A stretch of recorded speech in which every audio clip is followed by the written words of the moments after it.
from Goblin Reddit. Today's story is My manipulative son-in-law tried to exclude my 9-year-old grandson from his own wedding. My financial ultimatum exposed his true intentions and the karma was instantaneous. Hello everyone. I'm using a temporary account as this is my first post on Reddit, so please excuse any mistakes. I'm here to talk about my decision to withdraw my promise to pay for my daughter's wedding. I know this makes me look like the villain from the start, but I have my reasons. My wife believes that what I am doing is wrong, and that makes me have some doubts, but otherwise I am convinced that my position is completely reasonable. My daughter Lucy, 30, is getting married in a couple of months. During a recent dinner, she casually mentioned that she would hire a babysitter to look after my grandson on the day of the wedding because they plan to have a child-free celebration. 9-year-old Nathan is Lucy's son from a previous relationship. Unfortunately, that relationship did not prosper and the child's father hardly participates in his life. They see each other on weekends, maybe once or twice a month. He simply pays child support but does not maintain much relationship with Nathan. Naturally, this generates a lot of stress for Lucy, so my wife and I spend a lot of time with Nathan. We are often dependent on to look after him or help her with him in general. This doesn't bother us at all. We adore the child and he loves us too. Nathan is extremely important to us, so I didn't like the idea of him being with a nanny while his mother got married. Under normal circumstances, I might even have given him the benefit of the doubt. I have observed how her fiancé behaves with Nathan and I can't say I like it. Nathan is a fairly cheerful and lucky child. He tries to make friends with everyone, but from what I've seen so far, Lucy's fiancé Frank is not very close to the child.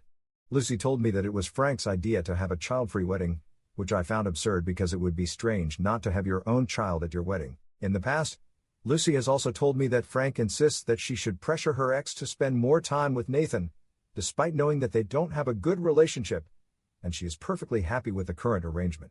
They have even had some arguments about it in the past, so I don't understand how he isn't seeing this now. Anyway, during dinner, I told her that it was ridiculous that she and Frank didn't want Nathan at the wedding, and finally I expressed what I had always suspected, that maybe Frank didn't want Nathan in his life and was trying to separate them.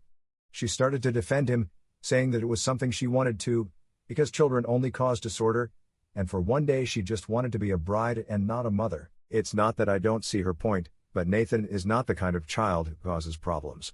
I even offered to keep an eye on him the whole time.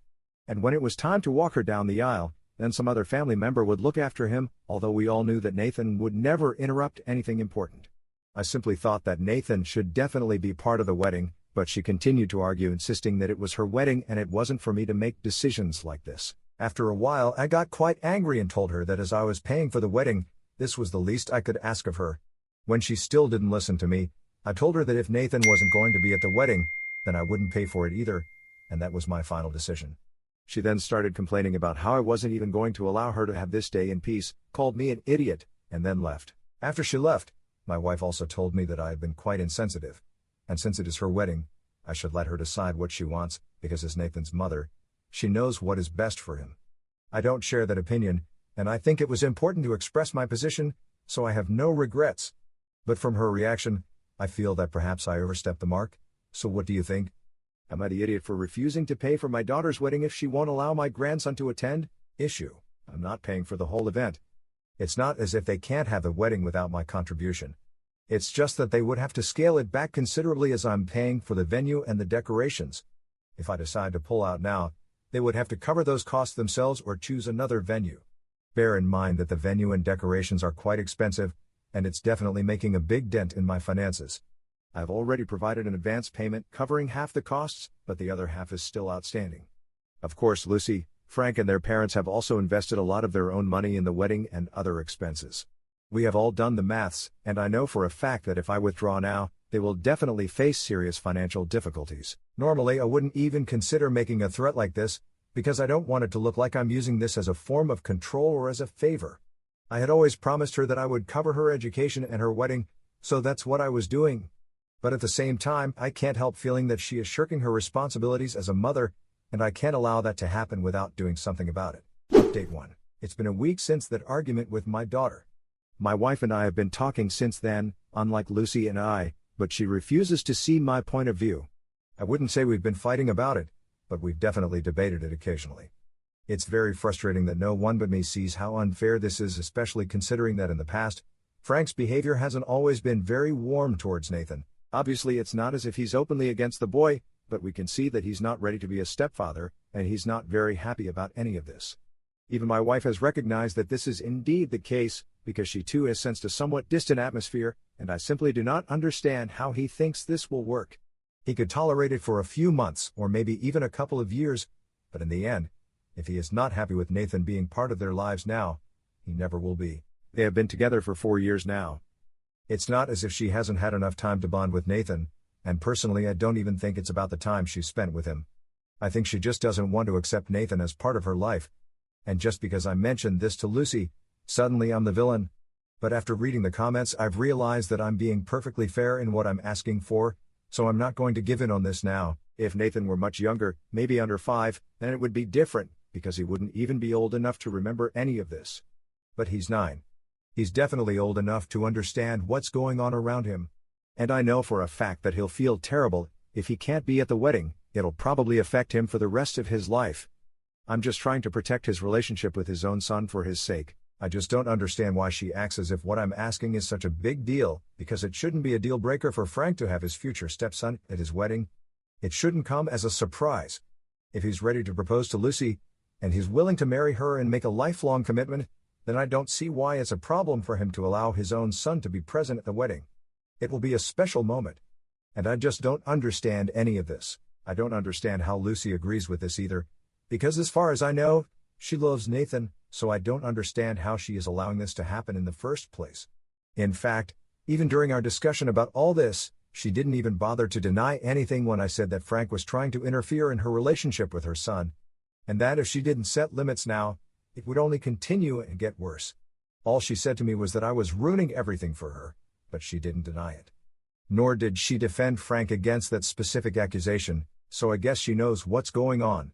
It would be strange if she didn't, because as I mentioned in my original post, they've had fights about him trying to pressure her to talk to her ex and convince him to spend more time with their son, so they could enjoy more time together. In no way am I saying that Frank is wrong for wanting to spend more time with a woman he loves. But he needs to accept the fact that the woman he loves is also a mother. If he can't accept that, then maybe he should have looked for someone who would fit into his life the way he wanted. Someone who wasn't a mother. He didn't think it through, and now I don't think it's fair to either of them to make Nathan suffer for his choices. This is everything I've been trying to explain to my wife. And the frustrating thing is that she understands. But even so, she's maintained that he's her son after all. It's her wedding, so ultimately it's her decision. All I can do is advise her, but acting like this isn't going to get me anywhere. And I'll just end up with her hating me. It's quite frustrating that even she's right about that. That's why we've been arguing, and I just don't see a solution to any of this right now. It's all very confusing, and I value my relationship with my daughter enormously, so I don't want to lose her. But I also believe that what she is doing is not right. And worst of all, because we're fighting, I haven't even been able to see Nathan for a while. It's ironic because I'm actually trying to fight on his behalf. Because he's too young to do it for himself. And yes, it's me who can't see him because I'm fighting for him. Everything is very complicated at the moment. Update 2. Hi everyone. It's been 5 days since my last update. And this morning, finally, Lucy called me. But even now it was just to say that she would be leaving Nathan in the afternoon because she was going out with some friends and Frank had a work thing. So they needed us to look after him. Even on the phone, she sounded quite cold and unhappy. I knew this was going to be awkward, but deep down I was happy because no matter what our relationship was like, at least I would get to see my grandson. She showed up in the afternoon as she had said, dropped Nathan off and left without saying a word. I spent the afternoon with him. My wife was also there, and fortunately in the last few days things have been a little less tense between us. I respect her opinion, she respects mine. And even if we don't agree with what the other one says, I don't think we can do anything about it. So we're just trying not to talk too much about it and handle the situation as it is. We spent the afternoon with Nathan, and for a moment I almost forgot about everything else. But then after dinner his mother turned up to pick him up. As we were having dessert, I decided to invite her and so she could have some too because we had cheesecake. I know she loves cheesecake. At first she resisted and said she was really tired and just wanted to go home. But I insisted and she finally gave in. I served her a piece and then we started talking. In fact, I had been meaning to invite her in, so I was glad she accepted. Because at the end of the day, she's my daughter and she's my only daughter. I love her. I don't want to lose her because of something like this. I wanted to talk things over with her and at least try to resolve it. While my wife was in another room with Nathan after dessert, she and I started talking, and surprisingly, just a few seconds after starting the conversation, she simply said she was sorry and told me that she had been thinking a lot about what I had said. In the end, she simply couldn't find any kind of defense for Frank. She explained that a few days after our fight she had decided to talk to Frank about the Nathan issue. She told him that she was not happy about having to leave her son with a babysitter on his most special day and suggested that maybe Nathan could attend, and since he is 9 years old, he no longer represents a risk because he knows how to behave. So whatever concerns he had, like children causing a mess and all that, he wouldn't have to worry, and, for his peace of mind, she would make sure that a family member would also keep an eye on him during the wedding, and maybe he could even be the ring bearer. She thought it was a pretty reasonable solution, and when she made this suggestion she'd expected Frank to be understanding, but he immediately started overreacting. He said that all the other guests had already been informed that children were not welcome at the wedding. So now he didn't want to go back on his word. Apparently she had tried to explain to him that his own son was a different case compared to other people's children, but he simply wasn't willing to listen to her, and they had a big argument about it. It started like that, but eventually she accused him of the same things I had mentioned, and he didn't bother to deny them either. So it was all true after all. He just went quiet when she started accusing him, and they haven't been talking to each other since. In fact, he had even been very cold to Nathan and had been giving him the silent treatment too, even though the poor kid didn't even know what was going on. Seeing all this, she had decided to come, and at first she planned to talk to me, but then her pride got the better of her and she didn't. She's glad that I chose to be the more mature person and started the conversation, because otherwise she wouldn't have told me any of this. After listening to her, I just asked her if she still wanted to go ahead with the wedding, because clearly Frank was not willing to accept Nathan as part of his family. He never had been, and if he wasn't okay with Nathan now, there was a good chance he never would be. I wanted her to think things through before making a decision about all this, as it was definitely a serious matter. Until now she had been able to ignore his behavior with her son, but it could get worse. She agreed with me, and suddenly she just started crying, so I comforted her and sat next to her to comfort her because she was clearly having a hard time. In my heart I already knew that there was no solution to this and she would have to break up with him and cancel the wedding, and I guess she knew that too. That's why she ended up crying.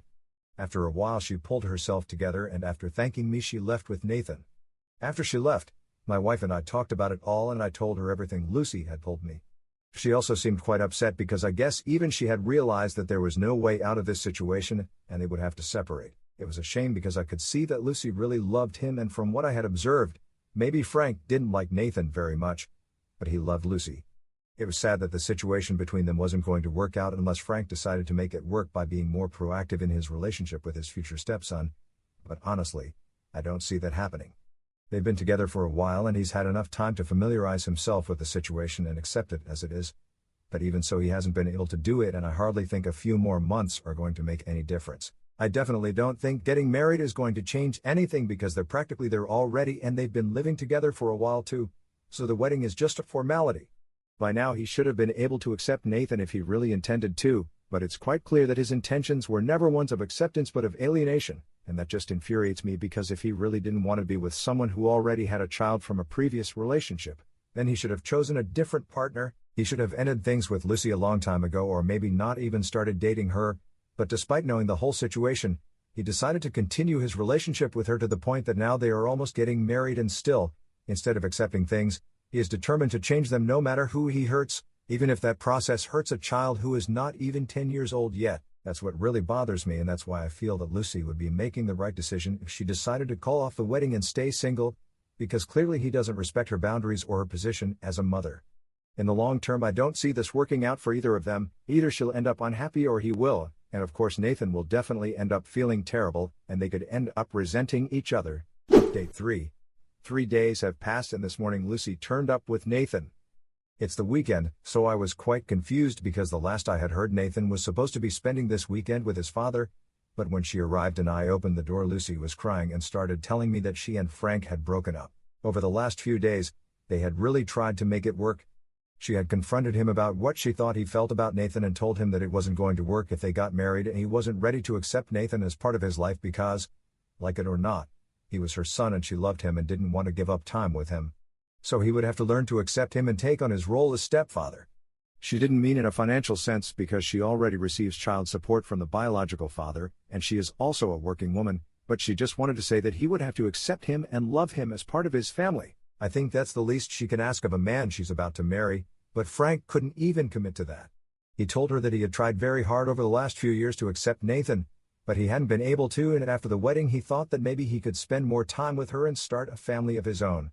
Maybe she would finally agree to put pressure on her ex to have Nathan more often so that they could have a little family of their own, but as it had become clear that Nathan was more of a priority for her than their relationship, he was no longer sure if he wanted to go ahead with the wedding. He told her that he simply couldn't accept the fact that if he married her, he would have to be a stepfather forever, and as much as he loved Lucy, he couldn't commit to something like that because it was too big a problem. So eventually, although they had tried to talk things through over the last few days, they finally decided that it would be best to just end the relationship because they clearly wanted very different things in life. As she had previously moved in with Nathan, she decided to pack her things and leave, and now she will stay with us until she can find an apartment, but I told her that she can stay much longer because I think that would be good for her at the moment. She is clearly not in a good emotional state right now, and I think that spending time with us, her loved ones, is going to help improve how she feels, and even if it doesn't, at least we will still be able to be there for her. Now I feel terrible about everything that has happened, and I feel especially bad for Nathan because he has been asking a lot of questions about Frank. He is extremely confused, and right now we have nothing to tell him because we don't even know where to start. So we have been covering everything up with little lies. I know that at some point we will have to tell him the truth, maybe not the truth about exactly why his mom and Frank broke up because that would hurt him deeply, but we will have to tell him that they are not getting married anymore and that he is not going to see Frank anytime soon. Lucy has been very sad and inconsolable since she arrived. My wife has been talking to her, comforting her, and just generally supporting her while I spend time with Nathan trying to keep him occupied. It hurts that my daughter is going through this, and I wish there was something I could do to protect her from what she is feeling, but I know that at the end of the day she is a grown woman and I will have to let her deal with her feelings on her own because this is out of my control, and no matter how much I want to fix it for her, I can't. It's very hard, but that's the way it is. Update 4. It's been a few weeks since my last post. I've been busy because we had to cancel all the arrangements, and as Lucy was in no fit state to deal with these formalities, her mother and I had to take over. Frank and his parents also did their bit, and now all the cancellations have been made. They lost some deposits, but I don't think she cares at the moment. For the last few weeks Lucy has been staying with us, and all she has done is go to work and come home. She tries to put on a happy face for us, but we know it's just an act, and inside she is definitely suffering a lot. Last night was especially difficult for her because Frank turned up with a box of her belongings, and when he came to leave he told me that he really wanted to talk to her. If it were up to me, I wouldn't have let him in, but obviously it's not up to me, so I asked her if she wanted to see him and she agreed. We let them use the living room, and after about half an hour he had left. Lucy was crying on the sofa with that box, but when we asked her what they had talked about, she didn't tell us. I guess she'll tell us when she feels comfortable, but I was really angry with Frank for making her cry, and I guess that feeling will never go away. No matter how much she grows, she will always be my little daughter. Update 5. Hi, it's been a week since Frank's last visit to drop off his box of things, and today Lucy finally told me and my wife what they had talked about that day. Apparently he had apologized to her and told her he was sorry he couldn't be the man she expected him to be, and even more sorry he had pretended to be that person, but ultimately he wasn't ready to marry someone for whom motherhood was a more important priority than he was, and it might be selfish of him, but he had tried to change that because he loved her and believed he could make it work with her despite her situation. He apologized for everything he had put her through, and before she left last week, he told her that if she ever felt like she wanted to come back to him and try to make it work, he would be waiting for her, and maybe by then he would be ready to accept Nathan too. That's what made Lucy cry, because she wasn't sure if she would ever get back together with him or if he would ever be ready to be a good stepfather to Nathan. For her this was goodbye, so that's what made her cry, and even as she was telling us this, she ended up crying again, but at least this time we were able to comfort her. We told her that what's done is done, and now she just needs to look to the future and hope for the best. It's not very useful advice, but it's all you can do, and in fact it's what any of us can do at any time, so that's what we'll do.